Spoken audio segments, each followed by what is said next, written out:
দাকপে শহীদ বুদ্ধিজীবী দিবস ও বিজয় দিবস উপলক্ষে প্রস্তুতি সভা অনুষ্ঠিত হয়েছে। বিস্তারিত জানাচ্ছিলেন মোহাম্মদ শামীম হোসেন, স্টাফ রিপোর্টার, খুলনা থেকে। খুলনার দাকপে শহীদ বুদ্ধিজীবী দিবস ও মহান বিজয় দিবস উদযাপন উপলক্ষে উপজেলা প্রশাসনের উদ্যোগে প্রস্তুতি সভা অনুষ্ঠিত হয়েছে।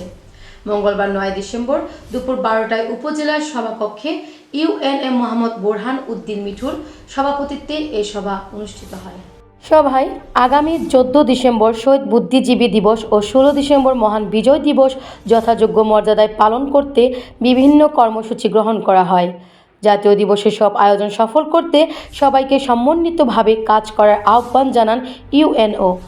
সভায় উপস্থিত ছিলেন সহকারী কমিশনার ভূমি মোহাম্মদ শেবগাতুল্লাহ, প্রাণী সম্পদ কর্মকর্তা ডাক্তার বঙ্কিম কুমার হালদার, দাকপ থানা ওসি আতিকুর রহমান, স্বাস্থ্য কর্মকর্তা সুদীপ্ত বালা, মাধ্যমিক শিক্ষা কর্মকর্তা মোহাম্মদ সোহেল হোসেন সহ বিভিন্ন সরকারি কর্মকর্তা, মুক্তিযোদ্ধা, শিক্ষক, এনজিও প্রতিনিধি ও সাংবাদিকগণ।